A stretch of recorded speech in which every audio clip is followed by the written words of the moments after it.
ঈদের দিনেও এক টুকরো গোশত মিলল না এই হতভাগাদের মুখে। দর্শক, সারা বছর আশায় ছিল যে কুরবানির ঈদের দিনে হয়তোবা এক টুকরো গোশত মুখে নিতে পারবে তারা, কিন্তু সেই স্বপ্নটুকু পূরণ হলো না তাদের। একটু আমরা বিস্তারিত তাদের কাছ থেকে জানার চেষ্টা করবো। আসলে ভাই, মূলত আজকে যে ঈদের দিন আপনারা নাকি এক টুকরো গোশতও খেতে পারেননি, মূলত কারণ কি? হ্যাঁ ভাই, কারণ হলো কি যে আমরা তো দিন আনি দিন খাই।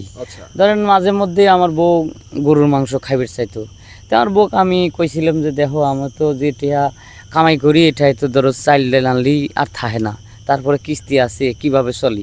তো কুরবানির সময় যে গরু কুরবানি দেয়, তো মাংস টাংস যদি কোনোভাবে কিনবে পারি তো খাওয়াবো না, এই আশায় আশায় ধরেন আমার বউ ছিল। এই যে আজকে যে কুরবানির ঈদে আপনার পাড়া প্রতিবেশী অনেকেই গরু বা ছাগল বা মহিষ কুরবানি দিয়েছে, আপনাদেরকে কি কেউ এক টুকরো মাংস দেয়নি? না, আমরা তো খুবই ধরেন গরিব মানুষ, আমরা তো বাঘই ওবের পারি না, টিয়া পয়সা বাঘ দিয়ে পারি না।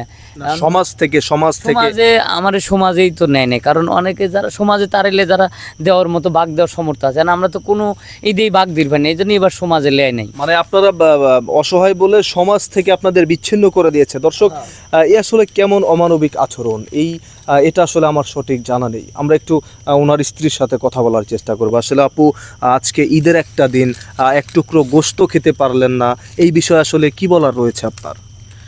আসলে ভাই, কোরবানির গোশত তো আর সবার কপালে জোরে না, বুঝছেন?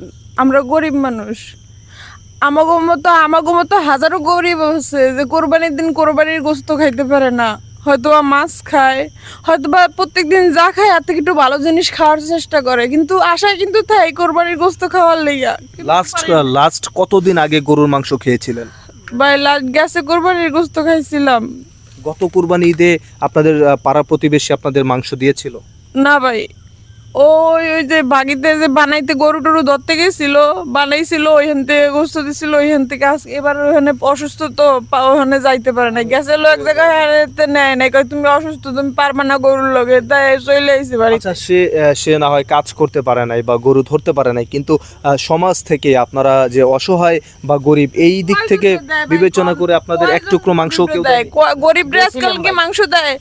আমরা সবাই জানি যে গরিবের লেগে নাকি কোরবানি দেয়, কিন্তু ভাই না, অনেকে এই গ্রামে দুইজনে খালি কোরবানি দেয়, কিন্তু কোরবানি দেয়, কিন্তু আমাকে সবারই দেয় না, তাকে মুখ চিনে চিনে গরুর গোস্ত দেয়, 1 কেজি 2 কেজি মাইয়ে বাড়ি পাঠায় রান এইটা ওইটা, কিন্তু গরিব বাড়ি আমার মতো আমরা খালি না, আমাকে মতো হাজার হাজার গরিব মানুষ আছে যে কোরবানির দিন কোরবানির গোস্ত চোখে দেয় না ভাই।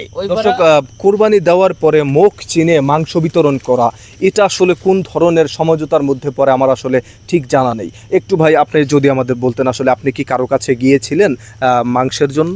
হ্যাঁ, ওই পাড়া যে দিয়ের পাড়া রমজান, সুদি রমজান আছে না?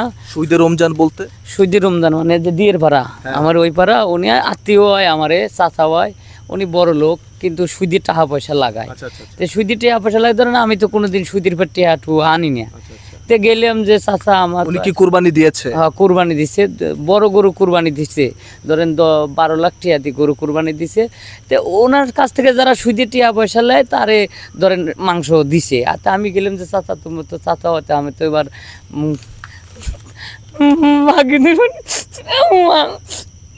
দর্শক, আপনারা দেখতেই পাচ্ছেন, আসলে খুবই দুঃখজনক একটি বিষয়। এই মুহূর্তে আমি এমন একটি জায়গায় দাঁড়িয়ে আছি, কথায় আছে যে গরিবের জন্য নাকি ঈদ হয় না। আসলে এটাই কি বাস্তব যে গরিবের জন্য ঈদ হয় না? যদিও আমাদের এটা একটা তৈরিকৃত ভিডিও, কিন্তু এইরকম ঘটনা আমাদের বাংলাদেশের অনেক জায়গায় কিন্তু অহরহ ঘটে যাচ্ছে। আপনারা যারা সমাজের অর্থশালী বা বিত্তশালী আছেন, তারা অবশ্যই যারা গরিব এতিম অসহায় আছে তাদের দিকে একটু সুনজর দৃষ্টি দিবেন। একটু অন্তত কুরবানির ঈদের একটা দিনে তাদের মুখে একটু মাংস তুলে দেওয়ার ব্যবস্থা করবেন। এই প্রত্যাশা নিয়েই আমি আমার বক্তব্য শেষ করছি। সবাই ভালো থাকবেন, ধন্যবাদ।